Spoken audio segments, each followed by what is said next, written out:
All right. Good afternoon, everyone. Thank you so much for joining us. Welcome to today's webinar titled Ensuring Data Privacy and Security. There we go. My name is Rebecca Wellfley. I'm a customer marketing specialist at Condo Control, and I'll be your host for this session. Our presenter today will be Brian Bosher, CEO of Condo Control. So before we get started with the webinar, I just wanted to provide a few reminders and housekeeping items. This webinar is being recorded. A follow-up email will be sent to all registrants with the recording link once it becomes available. And then after the presentation, we will have a formal Q&A session, but we'll also be able to answer some questions throughout the webinar as well. And if you'd like to ask a question, please submit it into the Zoom Q&A at the bottom of your screen, and we will do our best to get to as many questions as we have time for. After the webinar, upon leaving the Zoom meeting, a survey will automatically appear in your browser to gather feedback. Now, also, if you are joining us from Ontario, the CMRAO has approved this learning activity for 0.5 CPE credits. So it's important that you do complete this post-webinar survey that appears in your browser to indicate whether you require us to send a CMRAO certificate. All right, so just on our agenda today, a quick overview. We'll start by defining data security and privacy. And go over the types of data used in property management. We'll then go over the potential risks and consequences of inadequate data security and privacy measures, followed by best practices to ensure proper data security. Finally, we'll go over why regular data backups are important and suggest some useful cloud-based solutions for keeping data backed up and safe. Then, as I mentioned on the previous slide, we will answer select questions throughout the talk, but then also have a formal Q&A session. All right, so what is the difference between data security and data privacy? So in the context of property management platforms, data security can be defined as the protective measures and protocols implemented to guard data against unauthorized access, breaches, and theft. So then data privacy refers to the policies and practices that ensure the confidentiality and proper handling of personal data to protect against its misuse. Okay, so in property management software, the data privacy could involve, it involves responsibly managing, the collection, storage, and sharing of personal information, whether that be about tenants, landlords, and property management staff, and ensuring that personal data is not used beyond the consent provided by the individuals to whom it pertains. So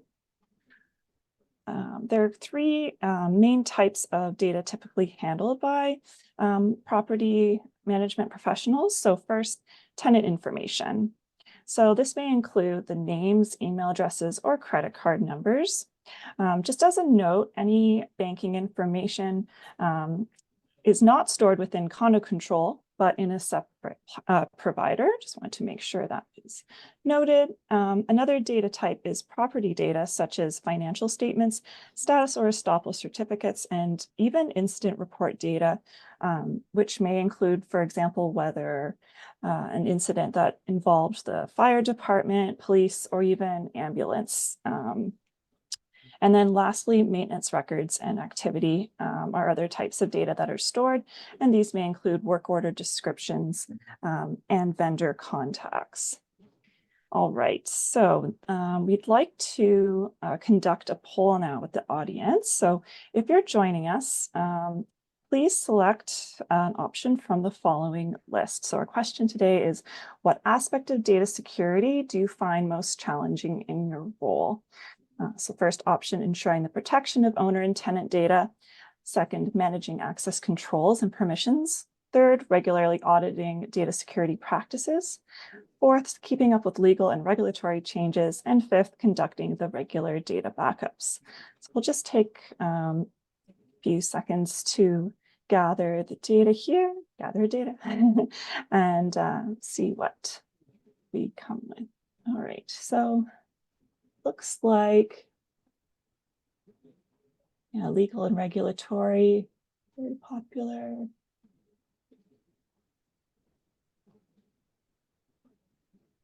Rebecca, I'm just going to comment here. I think it's interesting. The legal and regulatory changes one is definitely a challenge. So Mhm. knowing what is required, what's changing, staying on top of that. Um, Definitely interesting that that sort of stands out above all the rest. Not Definitely. surprising either. Mhm. Yeah. Okay, so I think we'll just give another 10 seconds.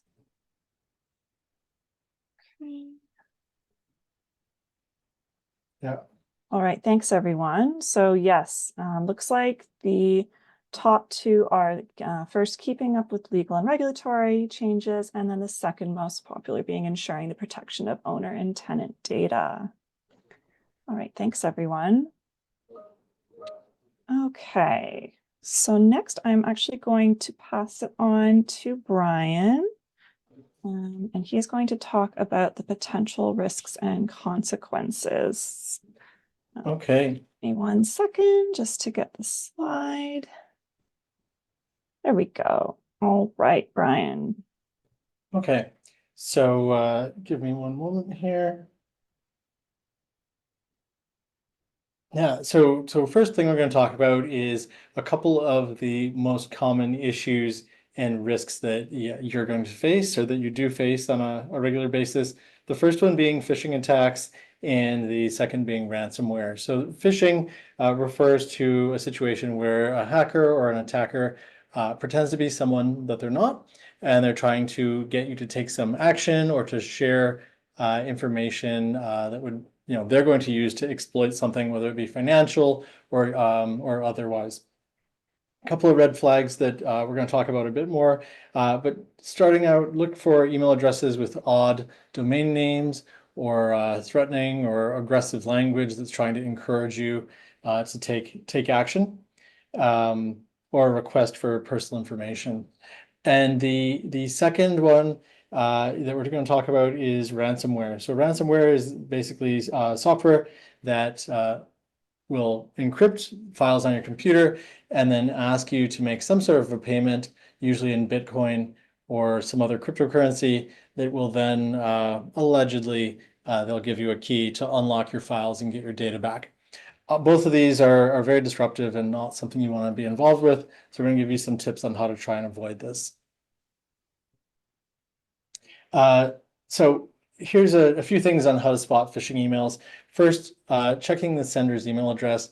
They may have the same name as someone you're expecting, but the email address itself will actually be different.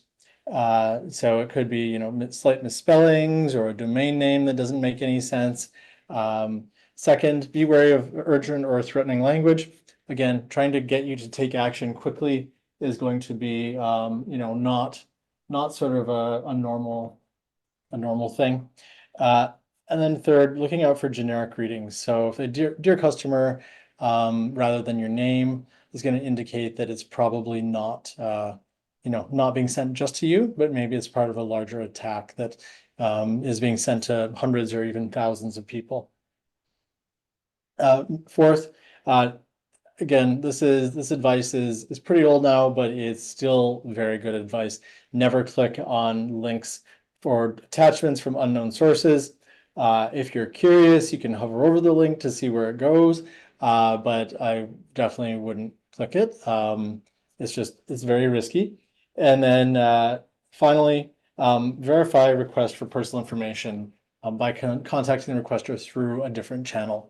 So for example, if the request looks legitimate, but you can't confirm for sure, then you can call the person, you could send an email to their known address, or you could contact them through another secure method like Teams or some other chat channel that you might have already set up and can be trusted. In these cases, though, I think phone is probably really the most common thing, the most secure and easy way to make sure you've got the real person. A couple of the risks and consequences for this. First up, financial risks. You definitely could be facing risks from legal fines or lawsuits of people whose information was compromised. Legal risks, there's various liabilities under laws. So in California, we have something called the CCPA, and then in Canada, we have PIPEDA. The violation amounts you can see there, they're pretty substantial. It's really, the fines can add up very, very quickly. And then, of course, the biggest one, even if you don't get sued and nobody files a formal complaint, you're going to face reputational risk. So you're going to have a loss of trust with your clients. And this is, something at Condo Control we take very seriously. Obviously, all of our customers trust us with their data. So we are always being very mindful of everything that we need to do to make sure we're keeping customer data safe. So Did we have any questions? yeah, so I think it's a great time. We haven't had any questions yet. If you can enter any questions into the Q&A, we will go through them, or we'll go through them sort of as we go here. So feel free to pop those in, and we will address them as we get to them. Okay, none open right now. Okay. So a couple more best practices here. How can you help to keep your customer data and your organization's data safe?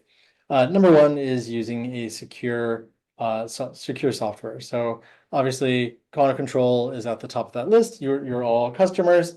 Second one that we like to recommend is a password manager. At Condo Control, we use one called RoboForm. We've been using it for a number of years. It works really well.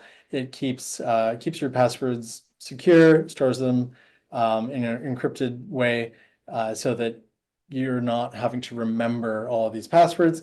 We'll have a little bit more details on that later on. Second one is two-factor authentication. And while we know it's irritating and it's a real pain to constantly get those text messages and have to put in the code, it's the single biggest thing you can do to help secure your accounts, whether it's your email or your Condo Control account. It just makes sure that some attacker in another country cannot get into your account, even if they have your password, because they don't have your physical phone with them. So that's a second one.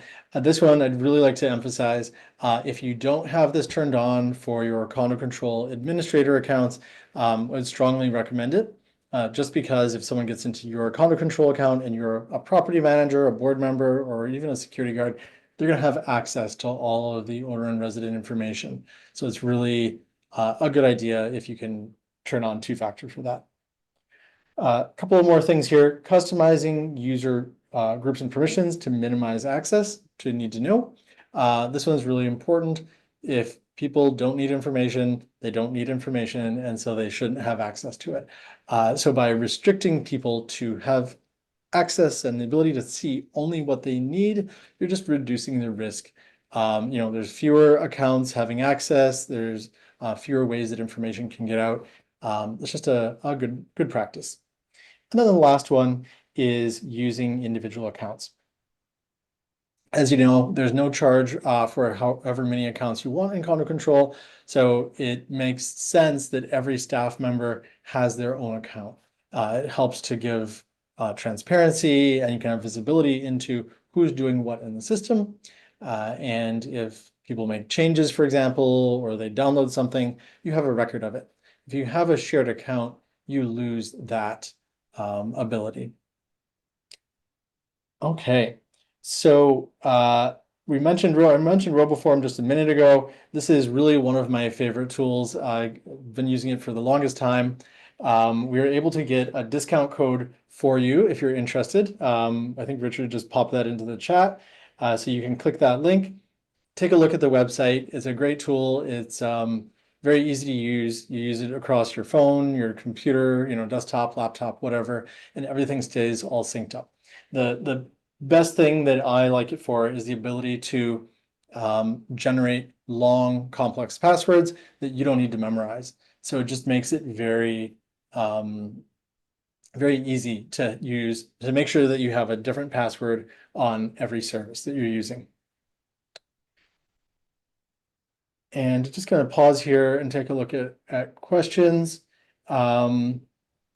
Actually, we'll finish the best practices piece, and then we'll get to these questions. first up, data collection and protection policies.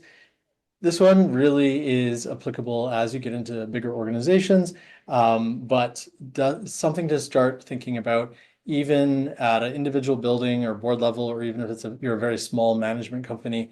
It's good to have something written down to say, what are you collecting and how are you going to use it?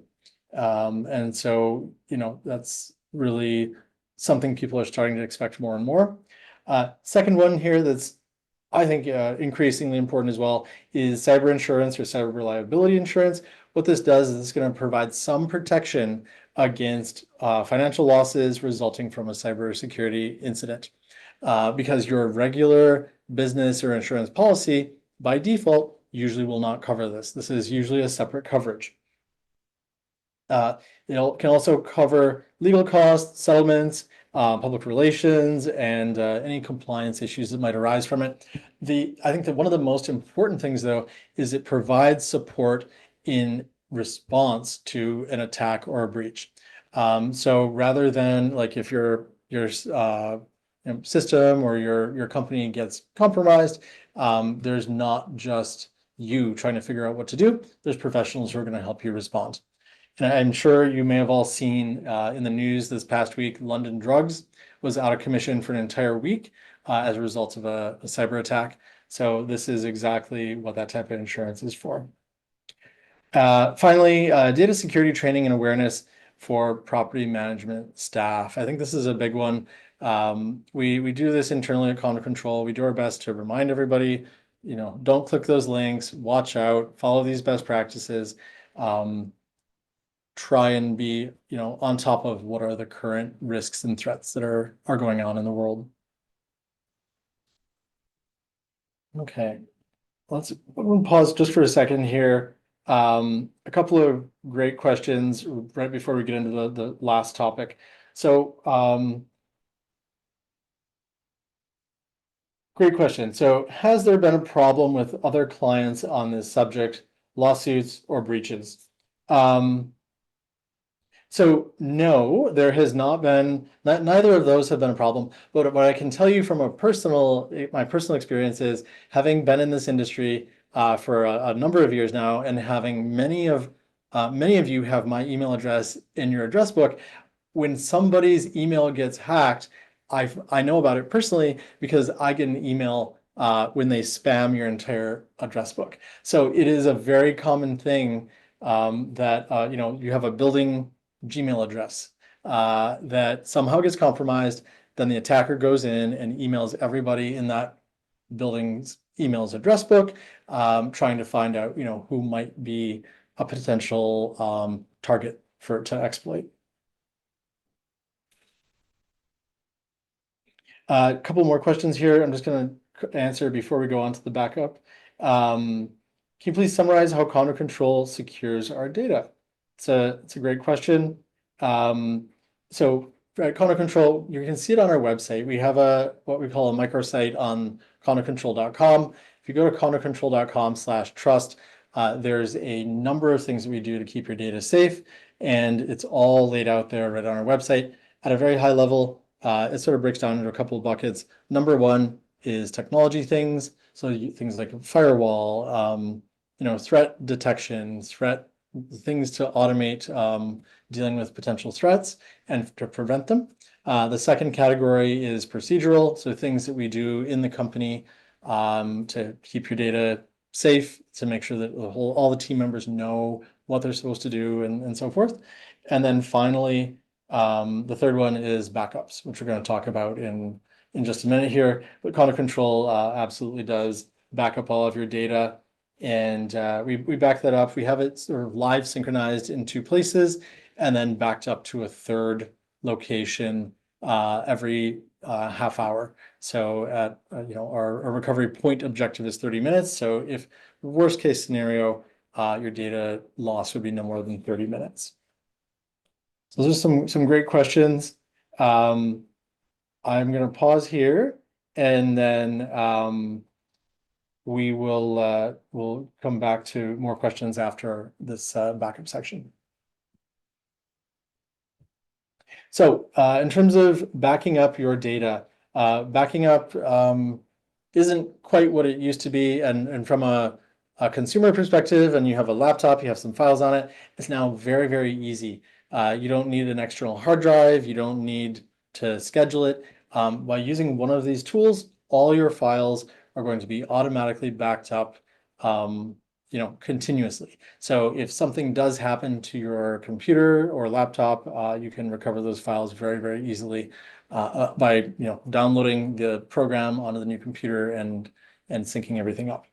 So first one we've listed here is Dropbox. Dropbox I've used for a number of years. It's great, very easy, easy for versioning, easy ways to recover your files, and you can have it again on your phone, on a computer. Everything stays in sync. The other two that we've got here are OneDrive, which is a part of Office 365, and Google Drive, which is a part of the Gmail workspace suite. So depending on who you use for your email provider, you're probably going to have this service included as well. A couple comments here on why data backups are so important. Number one, risk mitigation. You really want to help prevent data loss in case of either a hardware failure or a cyber attack. Having it backed up is the best way to make sure you're not going to lose data. Second, data integrity. We want to ensure that restoring data is possible. So if, again, anything goes wrong, you are able to get it back quickly. And then regulatory compliance. There are certain things that as a business or as a condo, you're required to keep your records for a certain period of time.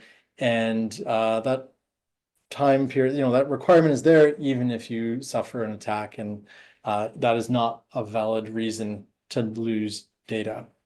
And then last but not least, trust and reliability. You need to be able to recover data quickly and ensure that operations can continue if there's an issue. A couple more tips here. Attending a webinar like this is a great start. You can easily find more training and things online that can help. Checking out, evaluating your policies, procedures, making sure that everything that is documented and you have some sort of protocols for how your team is supposed to operate. Again, we talked about restricting access to data, not clicking on links, and then using complex passwords. And we've got another slide here that's going to show you why this complex password thing is really important. This infographic is one that they update, I think, every year now. And so this shows you how long does it take to decrypt your password based on how complex it is. So you can see here that now, and this gets faster and faster every year. So you can see, 4, 6, even up to 9 characters. If you're doing just numbers and letters, it's pretty quick. When you start to add in upper and lowercase, and then mixing in letters and symbols and numbers, then suddenly it takes a lot longer. So it's really, if you're using a tool like RoboForm that can generate a long random password for you, it's going to really help increase your security. And even if someone gets the encrypted version of your password, they're not going to be able to break into it. Just thought that was an interesting thing to share. Thank you so much, Brian. Before we get to the Q&A session, I just wanted to let everyone know for the next webinar, this will be on the topic of record keeping strategies and digital solutions on Wednesday, May 29th from 12 p.m. to 1 p.m. Eastern time. And to register, go to events.condocontrol.com. Our speaker will be Heather Francis, a property manager and board member. And this webinar is also accredited by the CMREO for 1.0 credits. So be sure to register. And then I now will pass it back to Brian. That concludes the presentation component today. Thanks, Brian, for being our speaker. So if you do have any questions, as we said, please submit them in the Q&A function at the bottom of your screen. Yep, thank you. We've got a couple more questions here, so really interesting ones. So if you have anything to add, feel free to submit it, and we'll go through them here. So the first one, we sort of already answered, but I'll address it again. So someone says, we're planning on installing parcel lockers at our site, and this company will require our data through Condo Control. How is the data safeguarded? It's a great question. So depending on which parcel system you have, the technical details are slightly different, but generally the information that is being taken from Condo Control and shared with the locker company and the locker system is the unit number, name, email, and phone number. And all they're using that information for is to send you emails about parcels or text messages, maybe for an access code or maybe to let you know that, hey, you've got a parcel to pick up. So that information is passed securely between our system and theirs, and then they will have policies or procedures on how they maintain and manage your information. Next one here, Bill says, I see people using things like WeChat and making groups and discussion boards, and discussing boards and management. I'm assuming this isn't exactly the safest communication means. It's a good question. It's not the worst. I can't speak for WeChat. I don't know about that. I know certain things like WhatsApp, for example, do offer end-to-end encryption, which is pretty good. It's actually I would say it's no worse than email. And that's one of the funny things about email is that it's, we're like 40 years on with email, and it's not secure, right? Email is not encrypted, and that's why it is subject to all of these problems with phishing and so forth. So while it may not be officially sanctioned, I don't think it's any worse than email. And it's kind of interesting because it is with WhatsApp, for example, it is end-to-end encrypted, so you can sort of check with the recipient and compare keys or whatever if you want to, and know that the recipient really is who you're sending it to. Okay, Francis has a couple questions here. What action should you take when you have received a phishing email? Great question. Generally, I would delete it. Like if it's particularly convincing or it's from an organization that where you could report it, then you can report it back to them and say, hey, we received something that was impersonating you. But generally, you just delete it. It's one of those things where it's this never-ending nuisance, and there's not, at this point in time, there's not much we can do. Francis had a second great question here. Are you suggesting things like OneDrive for CCC files or for personal? Great question. Sorry that wasn't clear. I'm suggesting that for things that may be personal or just like office work, things that don't ultimately wind up in Condo Control because they're not necessarily important enough, right? You could use it for photos or for any documents that you might need to store. That I would just call like working files. With Condo Control, we tend to see people use the file library for things that get published, or like a permanent record, or here's the archive of all the meeting minutes, or here's the annual budgets for the last 10 years. Those are the type of things we see people post into Condo Control. And there's a whole bunch of other stuff that's like, you don't want to lose it, but you're probably not going to publish it to Condo Control because it doesn't really have that same audience. I hope that makes sense. Okay, our property management company is moving to a digital form, dealing with our financial activities. How do we as a board manage the liabilities and security provided by the provider? And this is from Kenneth. Thanks for the question, Kenneth. It's a great question. I would, you can sort of do your due diligence. The same way that when you bought or signed up for Condo Control, many of you asked us a lot of questions and sort of dug into it to make sure that you were comfortable with what we were doing, how we protected your data and all of that. I would do the same with whoever that digital form provider is. Ask the management company, who is the company, get their website, look at their privacy policy, look at what they're doing, make sure that it's a well-run, well-organized thing, and it's not the management company hiring their brother-in-law or something to do a quick website that might not be secure. Question about logistics. Are we going to receive an email with the next webinar link? Absolutely. That will be advertised in both in Condo Control and emailed as well.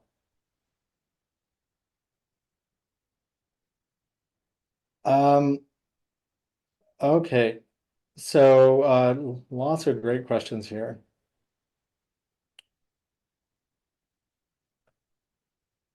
So, do you have a locker system that works best with Condo Control?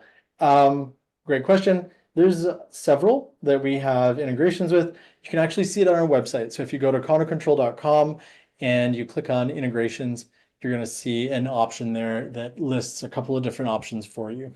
So any one of those will work well. Some of them are sort of geographically different depending on if you're in Canada versus the US, and that list is always expanding.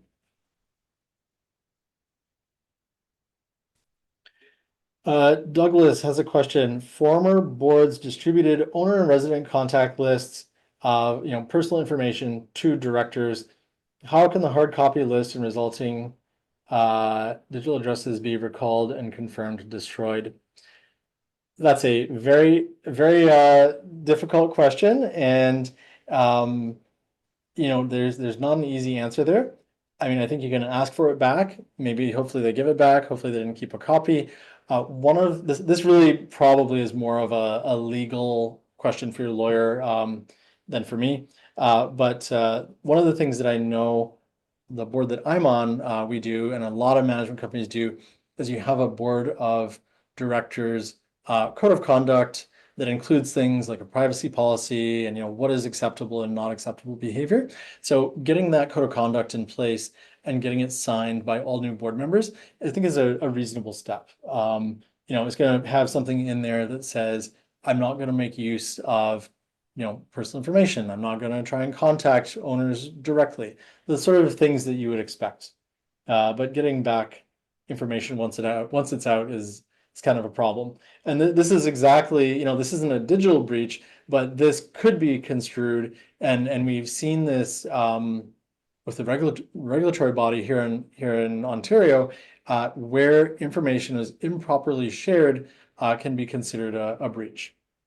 So it is an issue. If you hire a professional HOA management company, do you recommend providing them with full access to Condo Control? Great question. And I would say absolutely yes, because they need access to the system to do their job, right? And if you think about it, they have access to your bank account. They have access to, initiate payments probably, even though there might be second levels of approval. So having access to Condo Control totally makes sense. They need access to it. I would say it's very fair to retain access, from a board level. You could maintain access as well, but do give them the access they need to do their job fully.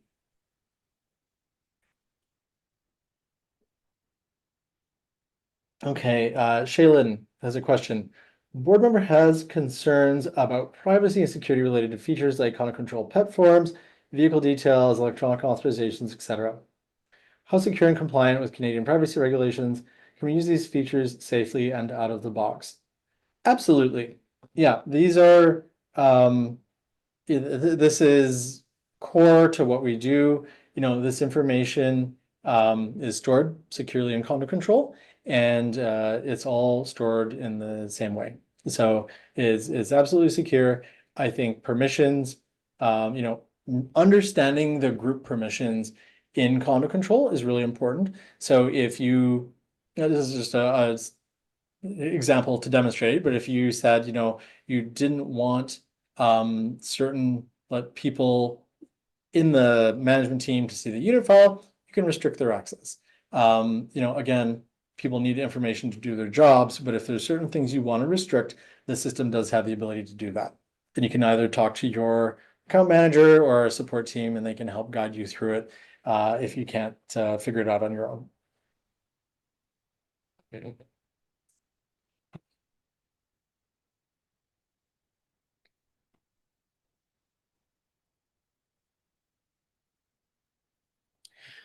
Okay, David Chan has a question here. Great question. From the board's position, does condo control check if the property manager sets up individual accounts for concierge or security personnel to prevent data breach?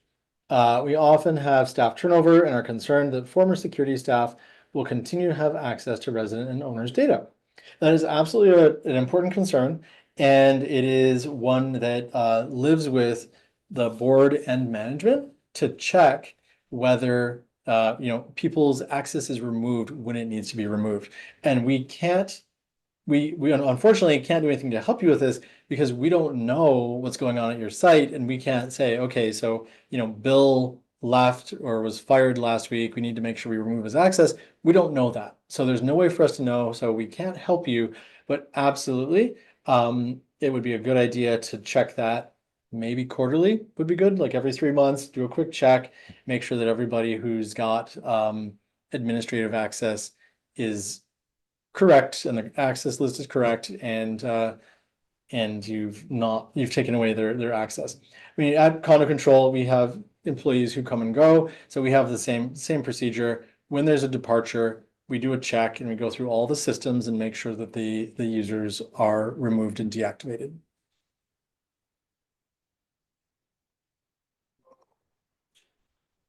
Yep. Couple other questions here.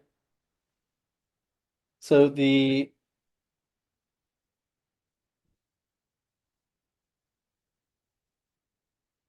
yeah, okay. So regarding the very first question, problem with other clients, you said there were none. How do you deal with those companies which have a problem and either minimize it or don't put it out to owners? I mean, I think it's where I think you're referring to where I said I got emails where someone's email might have been hacked or so forth. Again, I think it's up to those management companies to determine and what is their obligation with respect to disclosure. So, if their email gets hacked, was there confidential information in there? Does it warrant disclosure to their customers? Maybe, I don't know. Again, I'm not a lawyer, so really that's for them to decide, what is their obligation and make sure that they're doing what's required. Francis, another question, follow up on the OneDrive or other. Are you suggesting an HOA drive for working files? I'm familiar with OneDrive for personal, but not planning to always be on the board. It's a great question. Yeah, you could. So there's a couple ways you could do this. You could set up a OneDrive for the board. You could put those files into condo control. You could have a folder that just sort of has the permissions just for the board. I think there's a couple of ways to do that. It's really up to you what you feel makes the most sense. Maz has a question. Legally, how many years we need to keep the owner and tenant info? It's a great question. I should know the answer. I don't. I'm also not a lawyer, so I think that's something you have to look up. It's also going to vary depending on where you are. So if you're in Ontario, it's one thing. If you're in the US and different states, it might be different. Abdul has a question, is condo control data stored in Canada, the US, or another country? So condo control is all of your data is stored in Canada. The last two questions here, and then see if anyone has more. Is there a way to prevent users taking screenshots and sending it to their personal email so they have contact details if they quit or are fired? Not that I'm aware of. Nope. So it's a great question. As far as I know, there's no way to prevent that. And question from Bill here, Bill Trotter, does condo control have any plans for implementing login restrictions, time, geographies, etc., for staff accounts to help with limiting access? It's a great question. We don't have any plans currently. It's something that has come up here and there infrequently. Not a lot of people have requested it, but it's sort of on our radar but not something that's been seriously requested. So we'll keep it in mind, but no current plans. And last question here. How often does the Condo Control software updated to prevent online phishing and hacking? Great question. So we do updates every 2 weeks. So as you know, typically on I think the Wednesday or Thursday morning, we do an update to the system. And that's bug fixes, features, security changes that we need to make. So we are constantly making those changes. Final question I see here, Tariq has a question. Is there any simple way to learn condo control for directors and residents? Yes, absolutely. So in condo control, if you go and you look on the left-hand side, you're going to see an option that says training. So toward the bottom of the page there, when you go in there, you'll be able to pick various training courses. There are options for property manager, board, or resident.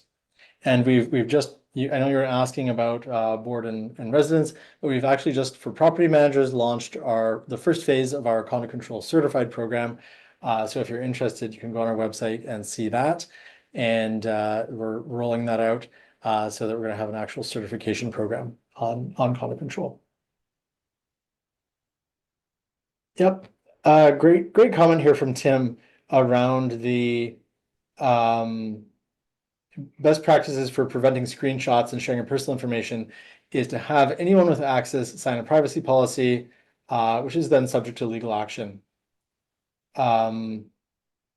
Is making a suggestion also perhaps condo control could have that as a step when someone registers with access to information. That's a great point. Yeah. Again, privacy policy, some sort of code of conduct that can be enforced is a good way to deal with that.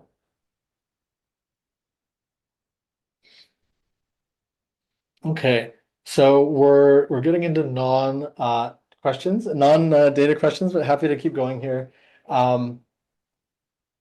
Any plans to extend customer service hours for the US Pacific and Central time zones? Great question. So question from Ken there. So currently our hours are until 5 p.m. Pacific. So if you are on Central or Eastern or on Pacific time, you can get email and phone support up until 5 p.m. Your time. So we do have that covered.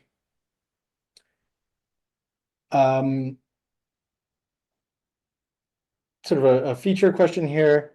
Can we back up the condo control file library in-house to clear the space that is over 25 gigs? Currently not. No, that's a great feature suggestion. Suggest you could add that to our ideas forum. If you go to ideas.condocontrol.com, if you want to post that there, our product team can take a look at that.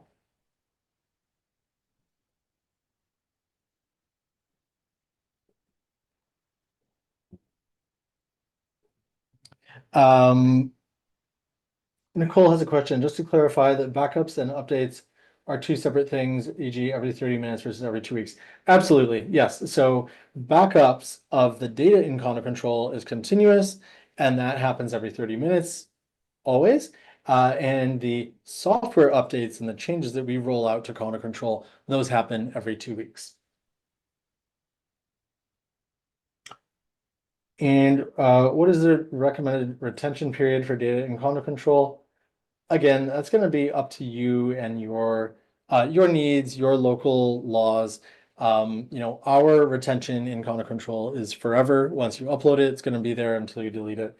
You can decide what makes sense for you.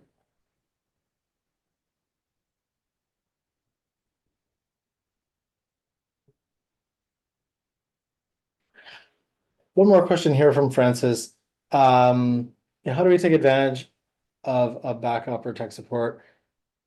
We're looking at professional management with their own portal. We want to migrate our content, but we also want to leave it in condo control in case things don't work out with the management.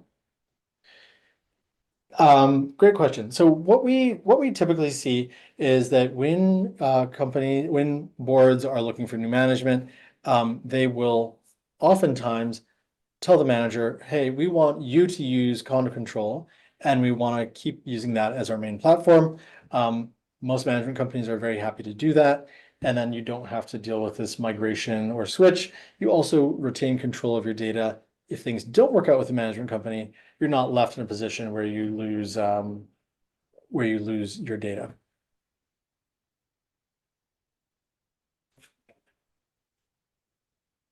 One last feature related question here. We'll just give it one more minute. If you have any more, put your questions in now. Question, any plans to add buzzer control and fob systems to Condo Control? Yes, it's something we're talking about.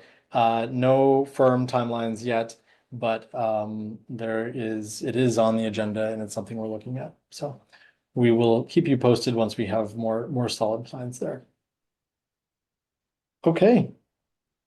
Well, that is it.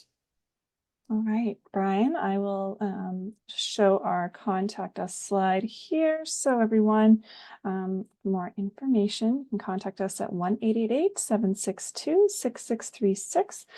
You can also send us an email at customersuccess@condocontrol.com.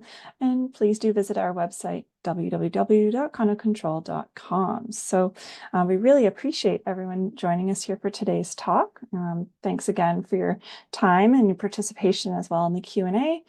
Just a reminder, after the Zoom meeting ends, a short survey will appear in your browser. So if you don't mind taking the time to fill this out, we would greatly appreciate any feedback. And as a reminder, if you're joining us from Ontario, the CMRAO has approved this learning activity for 0.5 CPE credits. And it's important that you complete the post-webinar survey that appears in your browser to indicate whether you require us to send a certificate in the post-webinar email. So it might take a couple days to come through, but they will be sent out. All right, everyone, have a great rest of the day. Thank you. Thanks, everyone. Take care. Bye.